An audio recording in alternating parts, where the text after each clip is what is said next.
दादांच्या खांद्यांवर बंदूक ठेवून भाजपचा शेतकऱ्यांवर वार।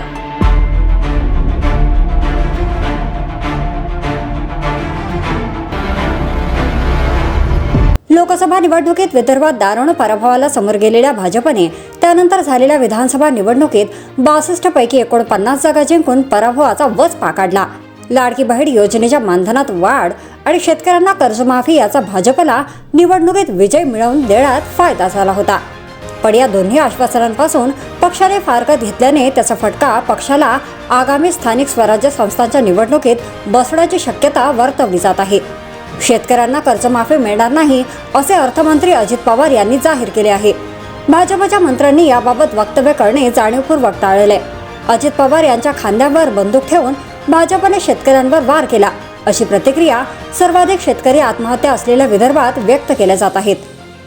विदर्भ हा भाजपचा बालेकिल्ला मानला जातो, मात्र लोकसभा 24च्या निवडणुकीत या पक्षाचा दारुण पराभव झाला होता। विधानसभा निवडणूक जिंकण्यासाठी तत्कालीन मुख्यमंत्र्यांनी मध्य प्रदेशामधील भाजप सरकारचे अनुकरण करून राज्यात लाडकी बहीण योजनेची घोषणा केली। लाभार्थी महिलांना 1500 रुपये वाटप सुरू केले आणि पुन्हा सत्तेत आल्यास मानधनाच्या रकमेत 2100 रुपयांपर्यंत वाढ करण्याचे आश्वासन देऊन अर्ज करणाऱ्या प्रत्येक महिलेच्या खात्यात पैसे जमा केले।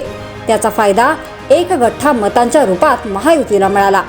अशाच प्रकारचे दुसरे आश्वासन शेतकऱ्यांना संपूर्ण कर्जमाफीचे देण्यात आले।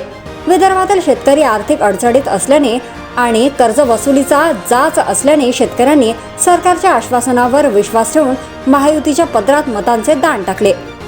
याचा सर्वाधिक फायदा भाजपला झाला। या पक्षाला 62 पैकी तब्बल 49 जागा मिळाल्या होत्या। वरील दोन्ही आश्वासने भाजपच्या नेतृत्वाखाली महायुती सरकारने पाळली नाहीत, त्यामुळे जनमानसात महायुतीने फसवणूक केली अशी भावना आहे। जर तुम्ही अजूनही YouTube चॅनलला सबस्क्राईब केले नसेल तर ते लगेच सबस्क्राईब करा।